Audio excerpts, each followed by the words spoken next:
안녕하세요. 주님을 만난 사람들의 이야기 더 미라클의 곽금합니다. 우리가 많이 부르고 잘 아는 찬양 중에는요. 길가의 장미꽃 감사, 장미가시도 감사라는 가사가 있습니다. 참 은혜롭다 생각하면서 부르지만 정말 그런 상황에서 감사하려면 우리의 믿음이 얼마나 단단해야 할까 고민해 볼 때도 있습니다. 그런데 오늘 모신 목사님의 말씀을 들으면 해답을 얻게 될 것 같아요. 감사는 내가 가진 조건에 의해서 결정되는 게 아니라고 간증하시는 분이십니다. 오늘 더 미라클은 기도원 동족 선교회 이희준 목사님을 모셨습니다. 목사님 어서 오세요. 예, 반갑습니다. 네. 예, 저는 기도원 동족 선교회 북한 선교를 하는 단체인데요. 한국 지부장으로 지금 섬기고 있습니다. 예. 사실 우리 이희준 목사님께서는 글 쓰는 목사님이라고 소개드려도 될 만큼 글 쓰는 일을 즐겨 하신다고 들었습니다. 맞죠, 목사님? 예, 제가 글 쓰는 거를 시작한 거는 오래되지는 않았어요. 그런데 제가 작년에 시집 2권과 에세이 1권, 그다음에 공저 1권 또 이렇게 썼습니다. 와, 많이 이제 정말 글 쓰는 일에 네. 작가님이시네요. 예, 이제 초보 작가입니다. 네, 뒤늦게 이렇게 달란트를 발견하고 네. 최근에 이렇게 책을 발간을 하고 계시는데요. 예. 또 다른 목사님들을 위해서 글 쓰는 수업도 하신다고 들었어요. 예, 제가 이제 이 질그릇 속에 담긴 은혜 제 자서전을 썼는데 이거를 이 책을 읽고 또 이제 감동 받으신 목사님들이 나도 이런 책 한번 써보고 싶다 이렇게 해서 좀 네. 코칭 좀 해달라 예, 그렇게 또 의뢰하는 분들이 있습니다. 네, 사실은 이런 간증을 남기고 싶어도 네. 어떻게 또 써야 될지 어떻게 할지 좀 막막해 하시는 분들께 도움을 드리고 있네요. 예, 네. 그렇습니다. 목사님 지금 방금 말씀해 주신 이 저서 특히 많은 사랑을 받고 있는 책이 바로 질그릇에 담긴 은혜라는 이 책인데요. 질그릇처럼 연약했다고 고백하시는 목사님의 인생에는 과연 어떤 은혜가 차곡차곡 담겨 있는지 오늘 이 시간 함께 나눠보도록 하겠습니다. 제가 듣기로는 어렸을 때부터 굉장히 많이 아프셨다고 하셨는데 어떠셨어요? 제가 어렸을 때부터 이제 몸이 많이 약했어요. 근데 초등학교 1학년, 3학년 때 제가 매출하기 알만한 그런 핏덩어리를 한 세수대를 토했어요. 근데 사실 그때 병원에 갔는데 원인도 그다음에 병명도 모른다 그러더라고요. 그리고 또 초등학교 6학년 때는 제가 그냥 새빨간 피를 계속 토했어요. 예. 그래서 제가 이제 그때 제 고향이 강원도 삼척 도계인데 그 강원도에서 제일 큰 원주 기독병원에 가서 이제 검사를 했는데 위에 구멍이 났어요. 그래서 위궤양 판정을 받아서 위를 반절제를 했습니다. 그 어린 나이에요? 예. 네. 그래서 굉장히 한 10시간 넘게 대수술을 했죠. 저희 어머님은 이제 제가 죽는 건가 하고 수술실에 들어가기 전에 저를 붙들고 막 우셨어요. 근데 저도 모르게 내 입에서 그런 말이 나왔어요. 엄마 걱정하지 마세요. 하나님이 저를 살려줄 거예요 하고 제가 들어갔죠. 어린아이가 견디기에는 너무 힘들고 무서운 순간이었을 텐데 그때 어떻게 이 어린아이가 목사님께서 어머님을 그렇게 위로할 수 있었을까 좀 신기하기도 하거든요. 그때 이미 온 가족이 하나님을 믿고 있으셨어요? 그때는 저희 어머니만 예수 믿고 교회 다니셨어요. 그러니까 원래 저희 집안이 무속신앙을 가지고 있었어요. 그래서 제가 어렸을 때 기억나는 거는 막 점하고 집에서 굿하고 이런 것들이 생각이 나요. 그래서 저희 어머님은 집에 어려운 일이 있으면 점장이한테 가고 또 무당 불러서 굿하고 그래서 제가 이제 많이 아프니까 명이 짧다고 해서 그 무당을 수양 엄마로 두라고 그래갖고 제가 이제 수양 엄마가 무당이 됐어요. 그래서 제가 이제 명절 때만 되면은 그 무당 그 양어머니한테 가서 세배 드리고 그럼 저 산당에 가서 절하고 와라 이러면 그 산당에 가니까 막 귀신 그림 막 무서운 그림들이 막 있는 거예요. 되게 무서웠어요. 어렸을 때. 거기서 절 3번 빨리 하고 막 이렇게 나왔어요. 그리고 이제 그래서 저희 어렸을 때 지금 생각나는 거는 집에 우환이 되게 많았어요. 사건 사고도 많았고 예를 들면 제 여동생은 3살 때 끓는 물에 넘어져 갖고 얼굴하고 손에 3도 화상을 입고 굉장히 고통을 많이 받았죠. 그런데 그래서 이제 사람들이 저희 어머니한테 하도 우환이 많으니까 예수 믿어라.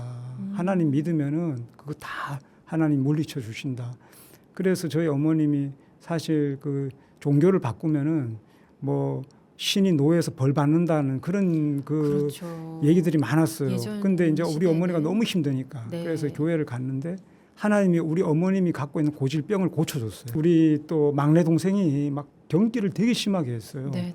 근데 저희 어머님이 얘를 안고 점장한테 아니 무당한테 가려고 하다가 갑자기 내가 교회 가야겠다. 그래서 이제 목사님한테 갔는데 목사님 사모님이 기도해 줬는데 괜찮아졌어요. 와. 그때 이후부터 어머님이 이제 믿음의 확신을 갖고 네. 이제 교회 열심히 다녔죠. 확실한 이제 치유를 통한 예. 기적을 보여주셨네요. 예. 하나님께서. 근데 저는 뭐 믿음이 없이 그냥 어렸을 때 그냥 놀러 교회가 재밌어서 네, 뭐 네, 행사도 네. 하고 뭐 이렇게 게임도 하니까 네. 그냥 놀러 다녔어요. 그런데 그때는 믿음이 없었지만 그 네. 수술대 위에 올라가셨을 때 예. 그렇게 어머니를 위로하는 믿음의 고백이 나오셨네요. 예, 그래요, 맞아요. 네. 와, 그런 어머님이 체험하신 것을 옆에서 보면서 아마 어린 마음에도 하나님은 살아 계시다는 거를 예. 우리 목사님께서 알고 계시지 않으셨나 그런 예. 생각이 들거든요. 이 수술 후에는 보통 아이들처럼 이제 건강하게 지낼 수 있으셨어요? 제가 어렸을 땐 사실 노는 걸 굉장히 좋아했어요. 네. 아침부터 저녁까지 봄, 여름, 가을, 겨울 진짜 열심히 뛰어놀았어요. 예, 근데 이게 대수술 받고 나니까 몸이 완전히 이렇게 쪼그라들었어요. 그래서 병원의 의사 선생님이 먹는 것도 조심하고 너무 이제 과격한 이런 뭐 운동이나 뭐 심한 이런 장난 같은 거 하지 마라 그러더라고요. 그래서 제가 그때부터 소극적이 되었어요. 아, 예, 되게 이제 소극적이 되다 보니까 할 수 있는 게 공부밖에 없더라고요. 네. 그래서 공부만 이제 열심히 했어요. 그래서 또 네. 하여튼 뭐 제가 다행히 뭐 또 공부를 또 좀 잘해서 제가 네. 이제 어렸을 때 너무 많이 아프다 보니까 의사 선생님을 그렇죠. 많이 뵙잖아요. 그러니까 그렇죠. 제가 어린 마음에 나도 사람 병을 고쳐주는 의사가 되면 좋겠다. 이런 생각이 들었어요. 그래서 제가 의사의 꿈을 품고 그 당시에 강원도에서 제일 명문 고등학교 강릉고등학교였어요. 제가 강릉고등학교 시험을 봐서 거기에 진학을 했습니다. 네, 그럼 의사가 되겠다라는 예. 그 꿈을 가지고 강릉고에 진학을 하셨는데 그 건강이 계속 염려가 돼요. 예, 어떠셨어요? 그런데 제가 네. 그때 고등학교 1학년 겨울에 또 제가 이게 피를 또 토했어요. 네. 근데 저는 그 당시에는 그게 내가 위궤양이 재발했나? 그래 나 이제 죽었네 하고 나가 굉장히 무서웠어요. 근데 병원에 서울에 갔더니까 식도 정맥이 터졌더라고요. 그게 이제 식도 정맥류라 그러는데 네네. 그거를 제가 이제 그 당시에는 몰랐는데 제가 이제 대학교 가서 이제 군대 가려고 신검 받고 이제 그 병원에 진단서를 떼러 갔더니 과장님이 그 병명에다가 간경화라고 써주더라고. 제가 간경화. 깜짝 놀랐어요. 그렇죠. 그래서 아니 내가 간경화 환자냐고 했더니 자네 그 간경화가 식도 정맥류가 간경화 때문에 생기는 거야 막 그러시더라고요. 네. 근데 그 당시에 고등학교 1학년 때니까 너무 어려서 이 과장님이 얘기를 안 해줬던 것 같아요. 그래서 제가 이제 그때 내시경으로 그걸 시술했는데 너무 고통스러웠어요. 예. 네. 그리고 제가 하여튼 그렇게 하여튼 계속 그 아팠어요. 어린 나이에 예. 네. 위궤양도 그렇고 간경화도 그렇고 이렇게 어린이나 청소년이 감당할 수 있는 병이 아닌데 이런 큰 병에 자꾸 걸리면 저절로 좀 나의 인생은 왜 그럴까 또 고통스러우니까 이런 좀 원망하는 마음이 생겼을 것 같아요. 어떠셨어요? 제가 이제 그 고등학교 1학년 때 그 내시경 시술 굉장히 그 위험하고 고통스러운 시술을 받고 병원에 누워 있는데 막 그런 생각이 들더라고요. 내가 무슨 죄를 많이 지었길래 내가 뭔 잘못을 많이 했길래 나는 이렇게 위가 구멍이 나고 식도가 이렇게 정맥류에 걸리고 피를 토하고 왜 나는 이렇게 고통을 받아야 되나. 네. 그래서 이제 나를 낳아준 부모님도 원망스럽고 내가 차라리 안 태어났으면 이런 고통을 안 겪었을 텐데 그리고 뭐 세상도 원망스럽고 그리고 이제 바깥에 이제 친구들이 건강한 모습 뛰어노는 게 그렇게 부러웠어요. 그렇죠. 예. 네. 그래서 제가 이제 너무 이제 참 모든 게 이제 내 인생은 이제 끝났구나. 왜냐하면 제가 이제 의사의 꿈을 품고 갔는데 그렇죠. 이제 몸이 다 망가지니까 이제 마음도 이제 다 깨지고 그다음에 뭐 꿈도 다 사라지고 그러니까 세상이 그러니까 내 마음 속에 어둠이 꽉 찼어요. 그러니까 세상에 아무 희망이 없고 낙심이 되고 뭐 살 의욕이 없었어요. 그래서 제가 이제 네. 강릉고등학교를 자퇴를 했어요. 아, 자퇴하고 이제 도계에 내려와서 저희 부모님께 나는 이제 삶이 의미가 없다, 희망이 없다. 나는 이제 학교 안 다니겠다. 네. 그리고 나는 이제 결혼도 못 할 거고, 나는 평생 저희 어머니 슈퍼를 했어요. 슈퍼마켓. 네. 평생 슈퍼마켓이나 지키면서 부모님하고 같이 살겠다. 그렇게 제가 이제 했죠. 그렇죠. 그 한창 꿈마늘 나이에 예. 이 몸이 아프다 보니까 소망을 어디다 둘 수가 없는 거죠. 그렇죠. 그렇죠. 근데 네. 제가 이제 그렇게 절망 가운데 있을 때 저희 고모가 아, 이제 제가 아프다는 얘기를 듣고 이제 병문안을 왔어요. 근데 저희 고모가 술을 하도 많이 마셔서 간경화 말기, 그래서 그러셨- 복수가 이렇게 차갖고 네. 이제 사형 선고를 받았어요. 얼마 못 산다는. 네. 그래서 이제 우리 고모가 이제 그 어떤 얘기를 들었냐면은 사람들이 교회에 가서 하나님 믿으면 병 고쳐준다 이런 얘기를 들은 거예요. 고모님께서요. 예. 근데 네. 저희 고모가 자식들이 교회 가는 걸 그렇게 핍박을 했어요. 못 가게. 네. 근데 자기가 교회 가려니까 차마 못 가겠는 거예요. 그래서 눈치가 이제 보이시네. 밤에 아. 새벽에 몰래 저 구석에 가서 네. 뭐 찬양 듣고 말씀 듣고 기도하다가 성령의 불이 임했어요. 그래서 병을 다 나아버렸어요. 와. 그래서 저희 고모가 그 당시에 예수에 미쳤어요. 네, 그렇게 확 기적을 체험하시고 네. 성령 체험을 예. 받으시고. 그래서 네. 저한테 와서 희준아 나를 봐라. 나도 하나님 믿고 병 고침 받고 나 새 사람 됐다. 네. 너도 예수 믿으면 나처럼 될 수 있다. 자꾸 예수 믿고 교회 가자 그러더라고요. 네. 그래서 제가 이제 저희 집 바로 옆에 교회가 있었어요. 그래서 저희 고모 따라 새벽 기도를 갔어요. 근데 새벽 기도를 갔는데 예배를 마치고 제가 마룻바닥에 무릎 꿇고 기도를 하는데 제가 고등학교 1학년 때 복음을 들었어요. 근데 그때는 그 복음이 하나도 안 와닿더라고요. 누구한테 들으신 거예요? 그게 뭐 친구가 자꾸 교회를 가자 그래서 따라갔는데 그 네네. 학생부 예배 가는데 그 전도사님이 그 복음을 다 저한테 그 알려줬어요. 네. 근데 그때는 뭐 하나도 안 와닿더라고 그게.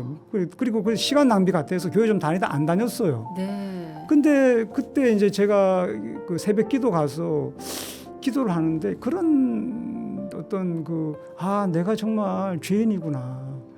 나 때문에 예수님이 십자가에 못 박혀 죽으셨구나. 이런 어떤 깨달음이 생기더라고요. 네. 그래서 저는 이제 저희 고모가 이제 가셨어요. 그 다음날 가시고 저 혼자 새벽 기도를 매일마다 혼자서 제가 참석을 했어요. 와. 그러면서 제가 찬양 듣고 목사님 말씀을 듣는데 어느 순간부터 그 목사님 말씀이 다 이렇게 마음에 부딪혀 오고 성경 말씀이 그게 다 이렇게 내 마음속에 이렇게 꽂히더라고요. 네. 그리고 그 찬송가 복음성가 가사도 다 내 얘기를 하는 것 같아요. 그래서 그렇게 은혜가 되더라고요. 그래서 네.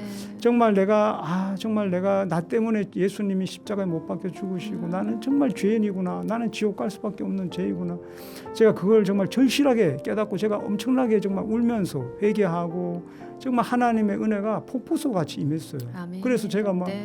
그때 막 너무 기뻐갖고 막 찬송 틀어놓고 막 춤추고 그러니까 내 속에서 그렇죠. 세상에 줄 수 없는 평안과 기쁨과 그런 것들이 막 솟구쳐 올라왔어요. 네. 예.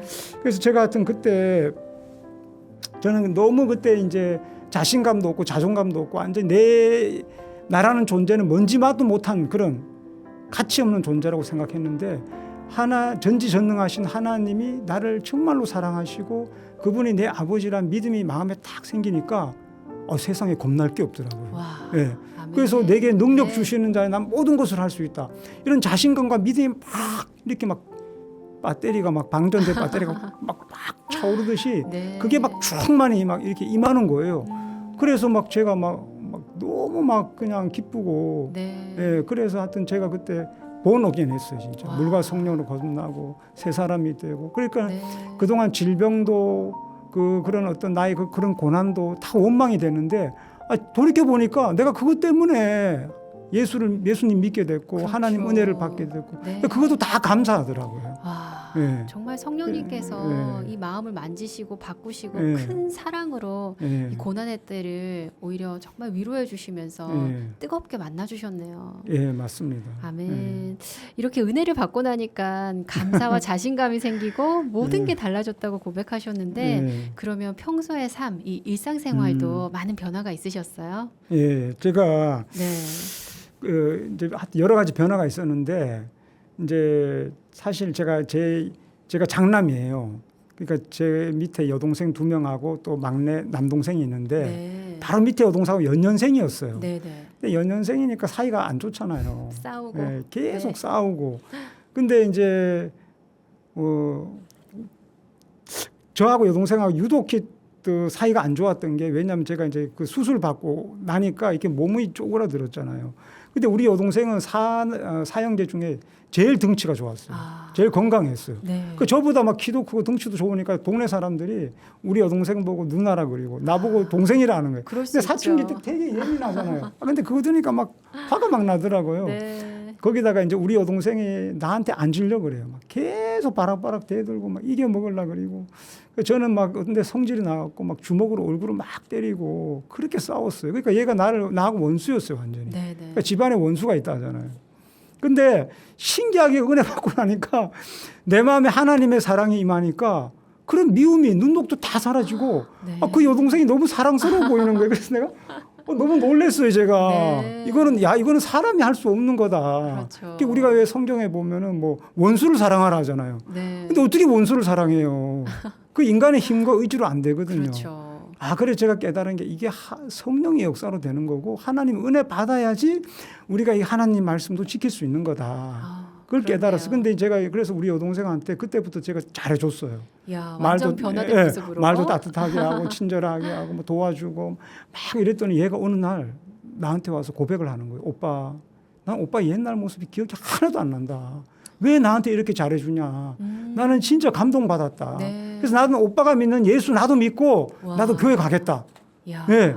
그래서 제가 너무 감사했던 게 그 가정구원이 힘들잖아요. 그렇죠. 근데 제가 깨달은 게 이게 원수를 사랑하면은 원수를 사랑하면 원수가 감동을 받아서 예수를 믿고 원수를 사랑하면 원수가 변화의 친구가 되더라. 와. 제가 이걸 체험을 했어요. 그렇네요, 목사님. 그래서 이제 뭐 그것도 이제 놀라운 변화였고 그다음에 제가 또 이제 그 자신감이 이제 막 이렇게 막 충만히 임했잖아요. 네. 그래 가서 나도 이제 할 수 있다. 나는 뭐든지 할 수 있다. 이 자신감이. 그래서 내가 도계고등학교를 다시 갔어요. 그때 자퇴하셨다가 다시. 내가 부모님한테 내가 이제 회개를 했어요. 내가 그동안 부모님 원망했던 거 내가 잘못했다. 나 이제 예수 믿고 변화의 새 사람 됐다.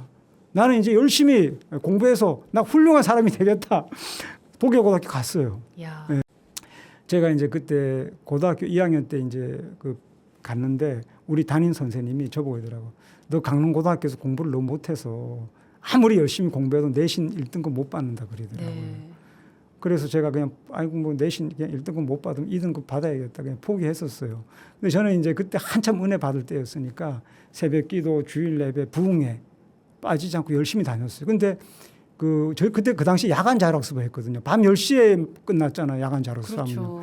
근데 이제 제가 그 부흥회 때는 부흥회를 가야 되니까 그 우리 담임 선생님한테 내가 부흥회를 보내달라고 막 그랬어요. 근데 예수를 안 믿는 분이었어요. 네. 그러니까 저보고 이러더라고요. 야, 내가 이때까지 선생님 하면서 보니까 교회 열심히 다니는 학생들 치고 좋은 대학 가는 놈 한 놈도 못 봤다.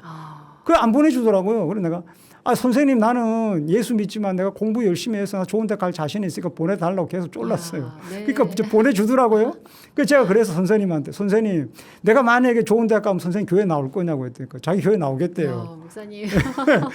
그래갖고 제가 막 그때부터 공부에 더 불이 붙었죠. 왜 그렇죠. 선생님 전도해야 되니까. 그렇죠. 예. 그리고 제가 이제 근데 나중에 제가 이제 고3 때 돼서 제가 심경에 변화가 생겼어요.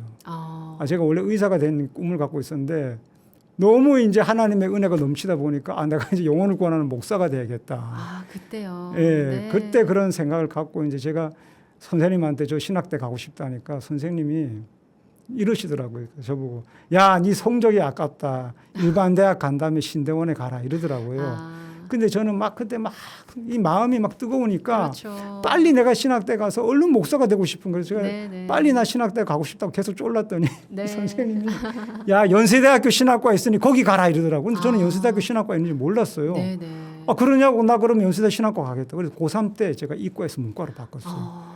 근데 뭐 그 당시 옛날에 그 독일 그 탄광촌에 과외 선생님도 없고 학원도 그렇죠, 없고 뭐 목사님. 온라인 강의도 없고 아무도 없었어요. 그러니까 저 혼자 그냥 담임 선생님이 그러니까 쉬는 시간에 선생님한테 교무실 가서 계속 물으면서 와. 혼자서 그냥 문과 이과 공부를 다 했어요. 근데 야. 이제 어느 날 선생님이 네. 저한테 와서 야, 희준아 기적이 일어났다 이러더라고요. 왜요, 선생님? 너가 총점 2점 차이로 내신 1등급 됐다. 그러면서 뭐 고3 때까지 성적을 얼마로 나누는데 4.50000이 떨어졌대요. 나는 선생 생활하면서 이런 일은 듣지도 못하고 보지도 못했다. 네네. 네? 그리고 너 우등상 받게 됐다 이러더라고요. 그래서 너무 감사했어요, 제가. 네. 그래서 뭐 이제 나중에 이제 그 연세대학교 원서 쓰는 날이 됐는데 사실 그때 당시에 그 도계 고등학교 역사상 연세대학교 서울대 연구대 간 사람이 한 명도 없었어요. 네. 제가 최초로 이제 원서를 쓰는데 좀 불안하더라고요, 솔직히. 네. 근데 우리 담임 선생님한테 제가 그래서 선생님 조금 자신이 없네요 했더니 선생님이 야, 무조건 연세대학교 원서 써라. 너는 무조건 된다. 네. 왜냐하면 너는 하나님이 함께하는 사람이다. 그 기적을 봤잖아요. 와, 그런 그 나보다 믿음이 더 좋아요. 더 나는 자신감이 없는데 선생님 나보다 믿음이 더 좋아. 그래서 와. 제가 이제 연세대학교 원서를 쓰고 예, 정말 하나님의 은혜로 예, 그 신학과에 합격을 했어요. 그래서 뭐 네. 나중에 뭐 그냥 도계 지역에 갔더니까 플랜카드가 플랜카드가. 붙었더라고요. 뭐 경축 이희준 학생 연세대학교 합격. 그래서 네. 우리 담임 선생님도 저하고 약속했잖아요. 그래서 교회 나오고 네. 우리 아버님도 예, 교회 나오고 우리 동생 다 교회 나오고 네. 그리고 제가 이시 가문의 종손이었어요. 네. 그러니까 우리 아버지가 이제 친척들 모아놓고 이제 저기 종손이 신학대 가서 목사 된다는데 이제 제사 다 없애자. 네. 그 제사 다 없앴습니다. 와, 들으면서 정말 감탄사밖에 안 나오는데 목사님의 그 삶으로 네. 하나님을 사랑하는 그 마음으로 예. 또 주신 하나님의 지혜와 능력으로 많은 분들에게 하나님의 살아계심을 증거하셨네요. 그렇게 해서 예. 이렇게 목사의 길로. 예, 맞습니다. 네, 아주 뜨거웠던 그 네. 어린 시절, 이 네. 청소년 시기를 보낸 목사님이 선하게 그려지는데요. 예. 하나님의 은혜로 이제 절망의 터널을 벗어나서 네. 희망의 시간으로 네. 이렇게 건너오신 고백을 해주셨는데 아까 목사님께서 네. 초반에 그렇게 하셨잖아요. 예. 이제 이게 몸이 아프고 약해서 나 결혼도 할 수 없을 거라고 생각하셨다고 자포자기하는 그런 네. 때가 있으셨는데 예. 참 궁금합니다. 지금 든든한 동역자로 계시는 사모님 도대체 네. 어떻게 만나신 거예요? 그 제가 이제 이게 불치병이 있잖아요. 몸에 이제 이 위도 반절제고 이제 그다음에 간경화 식도 정맥류가 있으니까 솔직히 결혼에 자신이 없었어요. 그래서 저는 이제 기도만 하고 있었는데 제가 신대원 이제 1학년 들어가서 이제 겨울 방학 때 이 시골의 작은 기도원에 갔어요. 제가 이제 영적으로 되게 갈급해서 그래서 이제 거기서 이제 기도를 하고 있는데 어느 날 제 친구가 그 어떤 그 자기 여동생 친구를 데려왔어요. 예. 그래서 이제 데려왔는데 알고 보니 우리 고향 사람이더라고요. 근데 이제 사연을 들어보니까 원래 그 우리 아내 되는 사람의 그 부모님이 도계에서 유지였어요. 네. 잘 살았어요. 네, 네. 예. 근데 사업도 하고 했는데 그게 이제 사업이 이제 다 이렇게 망했어요. 그래서 이제 막 부도가 나고 그래서 막 가정이 굉장히 힘들었어요. 막 이렇게 네. 풍비박산이 나고. 그래서 이제 우리 그 아내 된 사람도 이제 너무는 이제 사는 게 힘들었죠. 고통스러웠고. 그리고 아버지 막 또 풍으로 쓰러졌어요. 충격받아서. 네. 그래서 병원에서 막 대소변 받아내고 6개월 동안 간호하고. 근데 이제 너무 사는 게 고통스러우니까 제 친구가 이제 저기 하나님 믿어라. 하나님 믿어라. 네. 그래서 내가 아는 기도원에 있는데 가서 3일만 가서 기도하고 오자. 그래서 이제 이 친구가 이제 그 전에 뭐 교회는 가끔가다 갔다 하더라고요. 근데 네. 그런 믿음이 없었어요. 그래서 이제 제 친구 따라 그 기도원에 온 거예요. 3일만 있다가 가려고. 근데 그날 첫날 오자마자 하나님이 막 성령의 은혜를 물붓듯이 부으시는데 막 방언이 막 터지고 막 환상이 막 보이고 네. 그래서 하나님이 막 천국과 지옥을 막 보여주고 뭐 하나님의 음성도 듣고 막 놀라운 그런 은혜를 많이 체험을 했어요. 그런데 이제 제가 이제 우리 그 아내 처음에 딱 봤을 때 굉장히 내가 마음에 들었어요. 근데 네. 이제 사실 저는 이제 내가 아픈 얘기를 안 했어요. 예. 근데 얘기를 하는데 내가 아픈 거 다 알고 있더라고 벌써. 그러니까 하나님 다 가르쳐 줬어요. 와, 그렇게 또 다 가르쳐 줬는데 네. 그런데 하나님이 자기한테 이제 그걸 보여줬대요. 큰 십자가를 보여주면서 지고 가라. 아. 그리고 이제 저를 도와주라고 그랬대요. 근데 우리 아내는 그때 성경을 잘 모르니까 이게 무슨 의미인지는 모르는 거예요. 저는 아니까 십자가는 제가 십자가잖아요. 그 다음에 도와주라는 건 돕는 배필이 되라. 네. 아, 그 나하고 하나님께서 그 정말 가장 중요한 배우자의 네. 만남까지 이렇게 네. 직접적으로 중매를 해주신 건데 네. 그렇게 결혼하시고 신학대학원 졸업한 다음에는 네. 목회를 어떻게 시작을 하셨는지. 아, 네. 제가 근데 사실 그 강릉에서 부목사를 한 4년 했어요. 네. 그리고 제가 꿈이 제가 연세대학교 그 다닐 때 교목이 되는 게 꿈이었어요.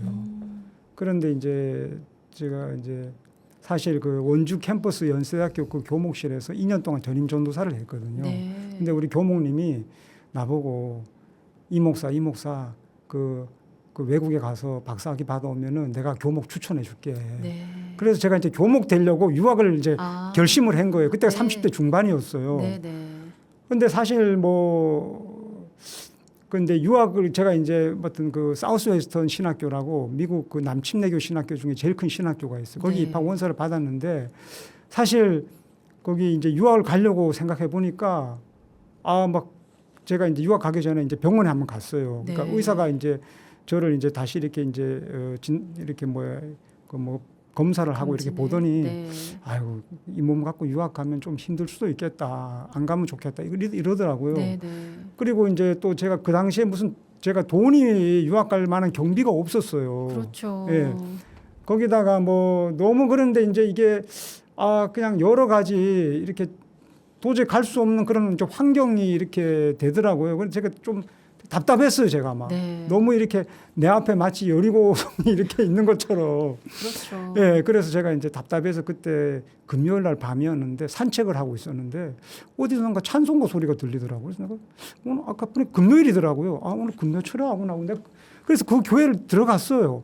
딱 앉았는데 목사님 마침 히스기야가 죽을 병에서 낫는 그 설교를 하더라고요. 그래서 내가 근데 그 말씀이 내 마음에 딱 와닿았어요. 그래서 하나님 나보고 기도하라는 뜻이구나. 네, 네. 그래서 제가 오살리 기도원에 2달 동안 네. 가서 그건 하루에 4번씩 집회를 해요. 240번 제가 집회를 참석하고 네. 그다음에 한 번은 7일, 한 번은 3일 열흘 금식했어요. 그리고 제가 2가지 기도 제목이 첫 번째는 하나님 내 병 고쳐주세요. 성령의 불을 내려주세요. 그래서 제가 막 중간에 쉬는 시간에 막 기도원에 가서 개인 기도 시간에 막 기도하고 네. 막 어떤 데 너무 막 절박해서 막 밤에 무덤가에 가서 막 부르짖고 막 기도하고 네. 하나님 성령의 불을 달라고 막 네. 그리고 이제 제가 2번째 기도 제목이 유학 비용을 후원자를 만나게 해달라고. 네. 근데 제가 하여튼 2달 기도 마치고 병원에 이제 다 나았으리라고 확신을 하고 딱 갔는데 막상 검사를 했는데 병이 그대로 있더라고요. 그때 마음 어떠셨을까요? 굉장히 좀 실망했죠. 네. 그렇게 부르짖었는데. 하나님 좀 어떻게 이럴 수가 있나. 예.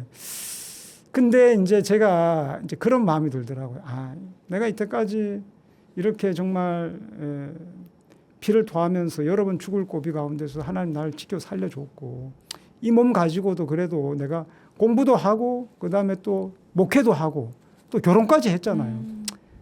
그런데 유학도 이것도 믿음으로 한번 내가 도전해보자. 또 그런 마음을 주셨네요. 예, 그래서 네. 하나님 그런 어떤 담대함을 주더라고요. 그러니까 그런 걸 두려워하지 말고. 네. 그래서 제가 이제 정말 하나님의 은혜로 또 유학을 가게 됐죠. 태평양을 건너셨네요. 태평양을 건넜습니다. 믿음으로. 예. 네. 야, 그때도 참 광야 시절이라고 하면 할 수 있을 텐데 예. 하나님께서 또 은혜를 많이 체험케 해주셨죠. 예. 네. 제가 근데 그 미국에 가서 사실 돈을 좀 이렇게 가져갔는데 그 정착을 해야 되잖아요. 미국에 가면 그렇죠. 정착해야 되고 네. 또 미국은 땅이 크니까 차를 무조건 사야 돼. 차가 있어야 돼요. 그리고 또 차 사야 되고 또 등록금 내고 그러다 보니까 돈이 순식간에 다 이렇게 사라지더라고요. 그래서 제가 이제 네. 그 8월 달에 미국에 갔는데 그 12월 달 되니까 돈이 거의 별로 없어요. 그 다음 학기 등록을 해야 되는데 돈이 없는 거예요. 네. 근데 제가 다시 또 집에다 손 내밀기도 뭐 하고 근데 그렇다고 미국에 아는 사람도 한 명도 없고 정말 너무 막막한 거예요. 네. 그래서 제가 이제 그 당시에 그 영어 성경을 많이 암송을 했어요. 왜냐하면 두 가지 목적을. 제가 첫 번째는 영어를 내가 열심히 영어를 열심히 공부하자. 공부해야겠다. 두 번째는 이제 네. 내가 영적으로 무장해야겠다. 그래서 영어 성경 그때 이제 그 당시 제가 암송했던 말씀이 고린도전서 2장 9절 하나님이 사랑하는 자를 위하여 예비하신 모든 것은 사람의 눈으로 보지 못하고 귀로 듣지 못하고 마음으로 생각지 못하였다 한 것 같으니라. 그래서 뭐 노아 해시 노이얼 해적을 막 이렇게 영어로 암송하면서 네. 그러면서 하나님 나에게 정말 사람의 눈으로 보지 못하고 귀로 듣지 못하고 내 마음으로 생각지 못한 놀라운 기적을 보여달라고 하나님 나에게 등록금을 해결해야 등록금을 채워달라고 막 기도를 했어요. 네. 근데 이제 그때가 크리스마스 이브였어요. 12월 24일. 근데 미국 제가 친구가 있었는데 그 젊은 부부예요. 저를 저녁 때 초대를 한 거예요. 그래 그 집에 가서 우리 가족하고 이제 가서 이제 저녁 네. 식사를 하고 제가 이제 내가 어떻게 해서 예수 믿게 됐고 어떻게 해서 내가 유학 오게 됐는가 간증을 했어요. 그리고 내가 그랬어요. 내가 기도 제목이 있다. 근데 내가 지금 다음 학기에 등록해야 되는데 등록금이 없다. 기도 좀 해달라. 그때가 토요일이었어요. 네. 근데 그 다음 주 화요일 날 이 남편한테 전화가 왔어요. 만나고 싶다고. 그래서 딱 만났는데 이 남편이 그 미국 $100짜리 지폐를 그거를 12장을 나한테 딱 주는 거예요. 근데 깜짝 놀라서 이게 무슨 돈이냐 했다니까 네. 자기가 그때 이제 내 간증을 듣고 은혜를 받아서 자기 고향에 있는 아버지한테 전화를 해서 얘기를 했대요. 네. 근데 아버지가 침례교 안수 집사님이었어요. 그 아버님이 또 그 얘기를 듣고 은혜를 받고 그날 밤에 토요일 밤에 담임 목사님한테 전화를 한 거예요. 네. 그래서 이런 학생이 신학생이 있다. 한국에서 온 신학생이. 그래서 그 목사님이 그 다음 주 주일날 성도들한테 광고해서 우리 사랑의 헌금 러브 오프링을 해주자. 네. 그래 1200불이 모금이 돼서 와. 바로 보내준 거예요. 네. 그래서 내가 놀란 거예요. 그렇죠. 나는 이런 일이 생기리라고 상상도 못했거든요. 네. 그 나중에 그 교회를 방문했더니 완전 백인들만 모이는 교회였어요. 한인이 아니라. 네, 완전히 백인들만 모이는 교회였어요. 네. 야, 그래서 제가 그때 완전히 온몸에 소름이 돋았죠. 야, 정말 내가 그 성경 말씀 암송한 대로 하나님이 생각지도 않는 방법으로 그렇죠. 채워주셨잖아요. 그리고 한 달 후에 또 그 교회에서 또 2,800불을 또 보내줬어요. 와. 그 생활비 교회에서요. 하라고. 네. 네, 정말 기도한 대로 하나님께서 철저하게 다 응답하시고 네. 생각지 못한 분들을 통해서 네. 그렇게 또 이 광야 같은 세월을 네. 만나를 채워 주셨네요. 네. 그러니까 광야가 있으니까 기적이 있더라고요. 아멘. 뭐 여기까지만 들어도 또 미국에서의 삶이 얼마나 또 목사님 많은 하나님의 은혜 체험이 있으셨겠어요. 뭐 한 가지만 더 나눠 주셔도 될 것 같은데요. 제가 네. 이제 뭐 미국에서 많은 이제 물론 체험이 있었는데 제가 이제 사실 그 사우스웨스턴에서 이제 상담을 한 3년 정도 공부를 했어요. 네네. 박사를 도전하려고 했는데 도저히 제가 몸이 건강이 안 따라줄 것 같더라고요. 그래서 내가 그냥 사실 석사만 하고 내가 왔으니까 이민 목회를 한번 해보고 싶다 생각이 들더라고요. 그래서 내가 이제 이제 여러 교회에 네. 이력서를 다 냈는데 다 안 됐어요. 아, 그런데 이제 제가 그 당시에 이제 한인교회를 네. 한인 장로교회를 다니고 있었어요. 잠깐 동안. 근데 그 담임 목사님이 제 얘기를 듣고 그럼 우리 교회 와서 파트타임으로 네. 사역해라. 내가 그리고 저기 뭐 담임 목사 자리 나는 알아봐 주겠다. 그리고 저는 그때 이제 내가 사우스웨스턴에서 목회학 박사를 공부해야겠다. 이렇게 하고 있었어요. 그리고 저는 그 당시에 홈스테이 한국에서는 홈스테이 학생 한 명 하고 있었어요. 네. 그래서 제가 이제 모든 게 저는 이제 사실 다 이렇게 계획이 다 짜여 있었어요. 근데 제가 이제 그 당시에 이제 그 교회 옆으로 이사를 가는데 우리 아내하고 저하고 새벽 기도를 이제 열심히 다녔어요. 그래서 너무 영적으로 갈급했거든요. 근데 네, 미국 네. 교회를 계속 좀 다니다 보니까 네. 근데 한국 교회 가서 이제 너무 이제 좋은 거예요. 그래서 막 새벽마다 막 1시간씩 막 부르짖고 기도를 했어요. 근데 왜 성경 말씀에 부르짖으라 내가 그거 비밀한 일 보여준다 했잖아요. 그렇죠. 진짜 우리 아내하고 나하고 부르짖었는데 어느 날인가 내 마음속에 내 교회를 세우라 이런 감동이 오더라고요. 그래서 네. 내가 우리 아내한테 여보 오늘 뭐 혹시 은혜 받은 거 없어? 했더니까 우리 아내가 나는 오늘 기도하는데 내 교회를 세우라는 그런 음성을 들었다는 거예요. 똑같이 이렇게 받았잖아요. 내가 아니 이게 도대체 무슨 소리지? 뭐 하나님 교회 개척하라는 뜻인가? 아니 갑자기 너무 뜬금없잖아요. 네. 그래서 이게 도대체 무슨 뜻인가? 그래서 이제 기도를 했어요. 하나님 도대체 뭘 어디에다가 교회를 세우라는 겁니까? 이제 물었는데 우리 아내한테 하나님이 환상을 보여주신 거예요. 환상을 보는데 너무나 아름다운 자연을 보여주는데 뭐 산도 있고 호수도 있고 바다도 있고 막 그런데 비가 오고 안개가 쫙 끼어 있는 거예요. 텍사스는 아니거든요. 네네. 텍사스는 그냥 아무것도 없어요. 예, 평야예요. 그냥 평평해요. 근데 그래서 제가 자꾸 찾았는데 알고 봤더니 그게 시애틀이었어요. 아. 시애틀에 막 이제 1년에 한 7, 8개월씩 막 비가 오고 막 네. 안개 끼고 막 근데 자연이 너무 아름다워요. 바다도 있고 산도 있고 호수도 있고.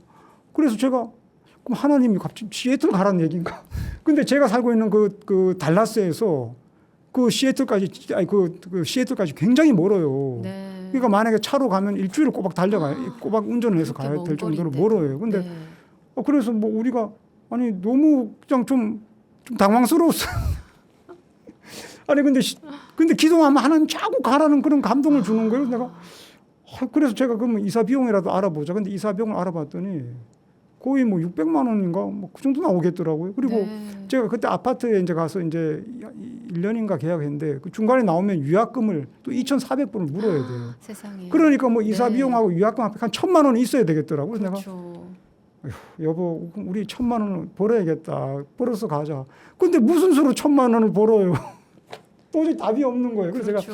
제가 담임 목사님한테 얘기했어요. 아니 목사님 사실 이런 비전을 받았는데 어떻게 해야 될지 고민이라고 했더니 담임 목사님 그 시애틀에 사역지 있나 묻더라고요. 사역지 없는데 그러면 그거 가지 말아라. 가면 고생이다. 그냥 네. 내 밑에 조용히 있어라. 네. 네. 그래서 저는 뭐 안 되겠다고 이제 그렇게 있었는데 어느 날 제가 이제 그 교회 집사님 오 집사님이란 분인데 나한테 전화가 왔어요. 난 이분 누군지도 몰라요. 제가 오늘 목사님 뒤에서 기도하다가 아주 신기한 경험을 했습니다. 제가 갑자기 목사님 뒤에서 기도하고 내가 일어서서 가려하는데 성령이 강하게 임재하시면서 내 입에서 예언이 나왔다는 거예요. 자기는 그런 경험 처음 했대요. 네네. 그래서 뭐라고 예언이 나왔냐 했더니까 이준 저 목사에게 전해줘라. 내가 지시한 곳으로 가라. 의심하지 말고 네? 순종해라. 네. 내가 너와 함께 하겠다. 그래서 제가 그 얘기를 듣고 이건 하나님의 사인이다. 무조건 가야 된다. 확신이 생기셨네요. 그래서 제가 이제 우리 담임 목사님한테 얘기하고 우리 주변 지인들한테 다 선포했어. 나 이제 갈 거라고. 그러니까 이제 돌이킬 수 없잖아요. 그리고 네. 제가 홈스테이 하는 부모님한테도 다 얘기하고 다 얘기했어요. 그리고 그렇죠. 나서 제가 이제 돈도 하나도 없어요. 그래서 제가 이제 하나님 앞에 저는 이제 순종했으니까 하나님 이제 후원자를 붙여주시는지 하여튼 길을 열어달라고. 그런데 제 홈스테이 하는 그 어머님이 저한테 연락이 왔어요. 목사님 제가 기도하는데 하나님이 우리 딸 목사님 따라 보내래요. 제가 이사 비용 500만 원 되겠습니다. 그리고 또 그 교회 담임 목사님이 기도하는데 자기도 감동받았다고 200만 원 보태겠다고. 그리고 한국에 있는 우리 여동생한테 얘기했더니 하나님이 1,000만 원 보내주라고. 그래갖고 적금 통장 떼서 1,000만 원을 보냈어요. 네. 그리고 이제 목사님이 나보고 가니까 고별 설교 한번 하라고. 근데 네네. 제가 그 교회에서 파타임에 이제 얼마 안 됐어요. 한 2, 3개월밖에 안 됐어요. 그런데 막 설교 마치고 나오는데 막 성도들이 감동을 받아서 막 헌금을 막 주는 거예요. 나중에 네. 그게 700만 원이 거쳤어요. 그 순식간에 2,400만 원이 채워진 거예요. 세상에. 예. 네. 그래서 제가 시애틀로 갔습니다. 맞습니다. 예. 하나님의 놀라우신 역사를 또 이때 경험을 하게 되셨네요. 목사님. 예, 정말 저는 놀라운 은혜를 제가 체험했어요. 네, 진짜 예. 하나님께서 이렇게 하신 이유들이 돌이켜 보면 예. 다 퍼즐이 맞춰지는 것처럼 네. 생생하게 목사님께서 경험하셨는데 그러면 그렇게 이민 목회를 한 다음에는 한 5년 하고 네. 제가 이제 사실 영주권이 좀 안 됐어요. 네. 근데 그것도 나중에 돌이켜 보니까 하나님이 저를 한국에 보내려는 그런 그거더라고요. 이유가 있으셨네요. 제가 왜냐면 몸이 안 좋으니까. 네. 그래서 제가 이제 3년 공부하고 5년 이민 목회하고 2013년 8월 달에 한국으로 왔어요. 다시 돌아오셨네요. 네. 네. 정말 이 하나님의 길은 알고 가는 게 아니라 믿음으로 가다 보면 알게 된다는 걸 우리 목사님의 삶을 통해서 다시 한번 깨닫습니다. 여기까지만 들어도 책 한 권의 분량은 이미 넘은 것 같은데요. 그런데 목사님 또 몇 년 전에 또 한번 크게 아프셨다고요. 네. 제가 근데 이제 강릉에 가서 개척 목회를 하고 거의 한 3년 정도 했는데 제가 2016년 도가 돼서 굉장히 몸이 안 좋더라고요. 네. 그래서 이제 3월 달까지만 하고 제가 이제 그만두고 제가 이제 성남에 우리 가족들하고 이제 같이 살면서 제가 이제 그 분당 서울대 병원에 갔어요. 갔더니까 이제 내시경을 했는데 출혈이 있다고 해서 시술을 하다가 그게 뭐 좀 잘못됐는지 막 또 피를 토하고 막 죽을 고비를 넘겼어요. 네. 그때. 그래서 제가 이제 굉장히 그때 이제 좀 뭐라 해야 되나. 그러니까 한 이때까지 제가 어려서부터 지금까지 계속 그렇게 고통을 받았잖아요. 그러니까 이제 좀 지치는 거 있죠, 사람이. 나는 이제 그리고 막 이게 내시경 시술 받고 이게 너무 고통스러웠어요. 네, 그러니까 네. 막 제발 좀 이제 천국 갔으면 좋겠다. 난 좀 쉬고 싶다 이제는. 네. 물론 이제 우리 아내하고 애들한테 미안하지만은 저는 너무 이제 좀 지쳤어요. 그렇죠. 그래서 제가 하나님 앞에 기도해서 하나님 제발 나를 좀 천국으로 좀 데려가 달라고. 너무 힘드셔서. 네, 너무 힘들어서 나는 좀 네. 쉬고 싶다고 이제는. 그래서 막 계속 기도를 했는데 어느 날 우리 아내가 여보 당신 혹시 하나님 앞에 데려가 달라고 기도했냐고 묻더라고요. 그래서 내가 우리 사모님께서. 그러니까 내가 얘기도 안 했거든. 그러니까 하나님이 다 가르쳐 주는 거예요. 그래서 하나님이 자기한테 하나님 자기한테 전해주라 그랬대요. 네. 저기 뭐 아들한테 전해줘라. 네. 너는 사명이 있어서 내가 안 데려가. 우리 사모님은 정말 하나님께서 꼭 맞게 붙여주신 배필이 맞으시네요. 예, 그래서 하나님이 너는 사명이 있어서 죽을 때가 안 됐으니까 네, 네. 그런 기도하지 말아라. 네. 예, 그래서 제가 하여튼 아이고 알겠습니다 하나님. 예, 그래서 제가 이제 하여튼 뭐 그래서 제가 이제 굉장히 좀 그때 이제 목회도 이제 다 내려놓고 나는 이제 할 수 있는 게 없다. 이제 그러면서 제가 하여튼 2017년도에 들어와서 이제 우리 시애틀에 있을 때 우리 그 장신 또 연신 또 장신 우리 그 같이 공부했던 우리 네. 이제 목사님이 있어요. 그분하고 이제 그분이 북한 선교를 하시는데 저보고 좀 같이 하자 이래서 그래서 제가 이제 기도하는 가운데 2017년부터 북한 선교를 제가 이제 하게 됐고 네. 그리고 제가 이제 2020년도에 대전에 이사를 왔어요. 이사를 왔는데 그때 코로나가 터졌잖아요. 그렇죠. 그래갖고 또 아는 사람도 없고 막 그때 제가 또 이제 기저질환자들 막 코로나 걸리면 막 큰일 난다 이래갖고 그렇죠. 제가 그냥 사람들하고 접촉도 안 하고 교회도 안 나가고 집에서 예배드리고 그냥 집콕 생활을 한 거예요. 집콕 생활. 한 2년 네. 정도. 그때 많이 힘드셨을 것 같아요. 그리고 나중에 목사님. 그러니까 제가 계속 그러다 보니까 나중에 막 우울해지고 사람이 그 영적 침체에 빠지죠. 네. 그래서 제가 이제 사실 제가 이제 판타지 소설을 되게 좋아해요. 근데 그때 거기 완전 심취했어요. 네. 왜냐면은 너무 현실이 괴로운 거예요. 그러니까 그 판타지 소설을 보면서 그 주인공들이 거기 보면 뭐 주인공들이 막 사업하다 망한 사람들, 뭐 죽을 병 걸린 사람들, 뭐 인생 네. 파탄한 사람들, 이 사람들이 주인공들인데 이 사람들이 막 인생의 기연을 만나고 뭐 특별한 재능을 얻어갖고 막 인생이 역전되고 막 승승장구하는 모습 막 나오고 네, 저는 그걸 네. 보면서 막 대리만족하면서 야 나도 좀 이왕이면 이런 멋진 인생 한번 살아봤으면 좋겠다. 근데 현실을 딱 보니까 현실은 아휴 나는 병들고 가난하고 아무것도 할 수 없는 무기력한. 네. 그러니까 너무 이제 희망이 없는 거죠. 그래서 그렇죠. 아휴 빨리 얼른 나이 들어서 얼른 천국 갔으면 좋겠다.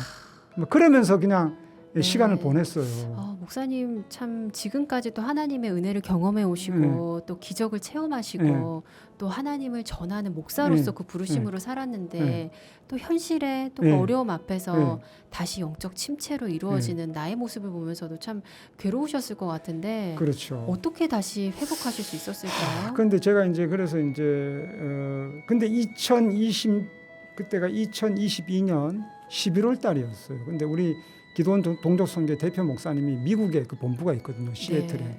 근데 이제 봄 가을에 한 번씩 와서 전국을 돌면서 이제 선교 집회를 해요. 북한 선교 집회를. 근데 저는 한국 지부장이기 때문에 네. 우리 목사님하고 같이 또 이렇게 다녀야 되잖아요. 전국으로. 네. 11월 달에 들어오셨어요. 그래서 제가 이제 처음 교회 이제 그 일산 광림교회라고 꽤 큰 교회 가서 집회를 했는데 그때 이제 우리 막 찬양 사람 많이 모였어요. 그때 막 찬양 뜨겁게 하고 막 목사님 말씀 선포하시고 막 부르짖고 기도하는데 제 마음속에 너 언제까지 주저앉아 있을 거냐. 기도해라. 이런 감동이 오더라고요. 네. 내가. 근데 우리 대표 목사님이 갑자기 나보고 이 목사 요새 기도 얼마큼 해? 나한테 묻더라고요. 그래서 내가 그때 뭐 판타지 소설에 빠져갖고 제가 무슨 기도를 했겠어요. 그냥 아침에 잠깐 일날 성경 한 장 읽고 기도하는 게 땡이었어요. 그래서 네. 기도 잘 못하고 있다고 했더니까 저한테 그러는 거예요. 이 목사 최소한 하루에 1시간 기도해라. 너의 기도에 너 자녀의 미래가 달려있다. 이러는 거예요. 근데 그게 마치 하나님의 음성처럼 들리면서 내 마음에 두려움이 확 임하더라고요. 그래서 네. 내가 정신 차려야겠다. 내가 기도해야겠다. 그때. 이래서 안 되겠다. 네. 그 대전에 와서 제가 우리 집 앞에 상가교회 가서 아침마다 새벽에 1시간씩 기도했어요. 그리고 우리 대표 목사님 따라서 막 매주 막 이제 전국으로 간증 집회, 그 북한 선교 집회를 다니다 보니까 네, 네.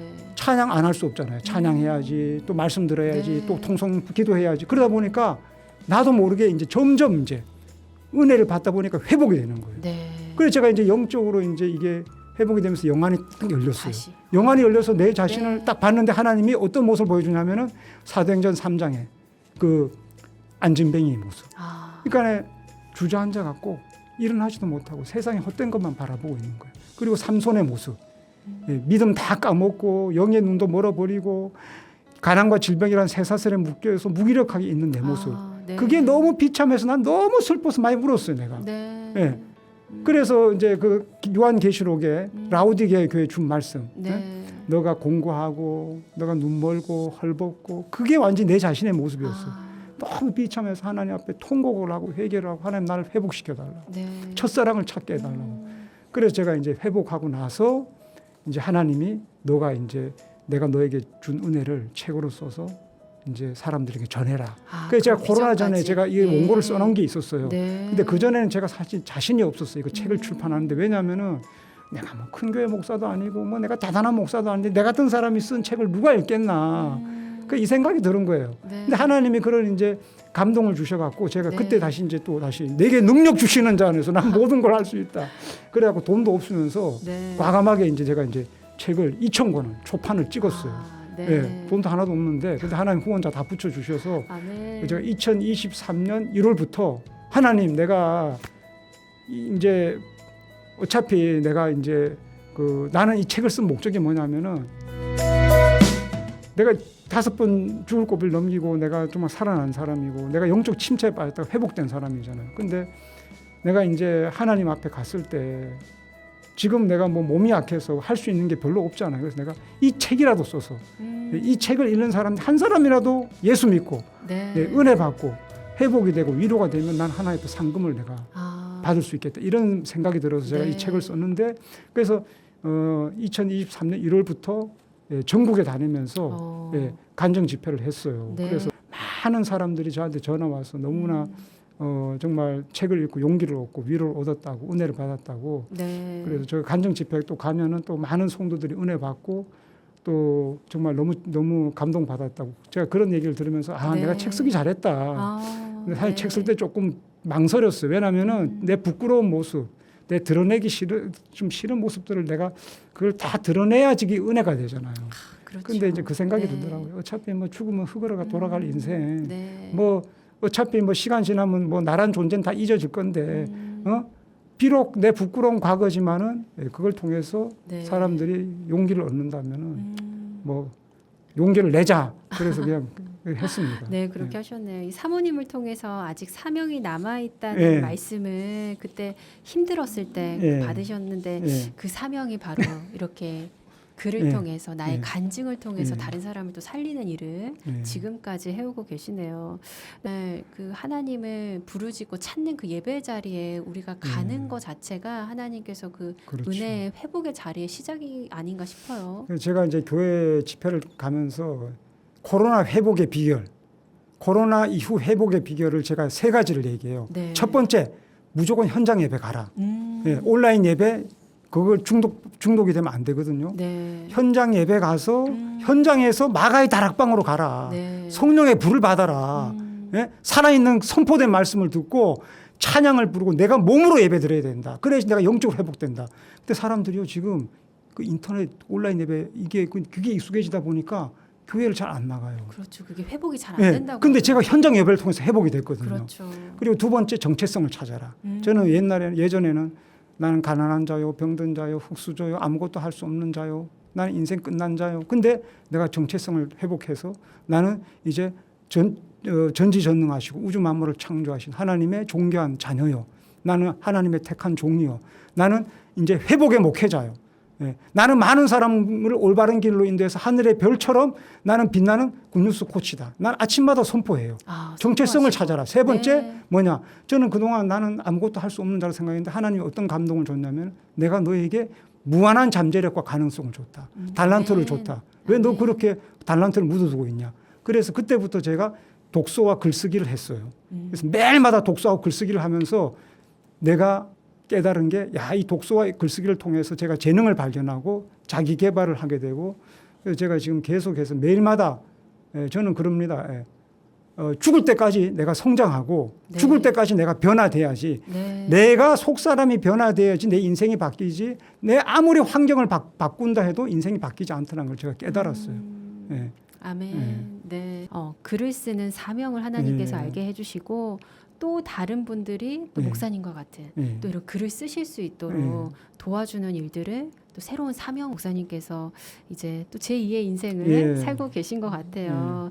이 일이 이제 목사님의 기도 제목과도 다 연결이 되시는 거죠. 네, 방금 말씀해 주신 것처럼.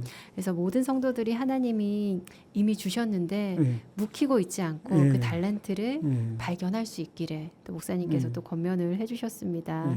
목사님 마지막으로 우리 맡고 계신 기드온 동족 선교회에 또 그 기도 제목도 같이 남겨주시면 좋을 것 같아요. 저희 기드온 동족 선교회는 이제 시애틀에 본부가 있고 저희 한국에 지부가 있고요.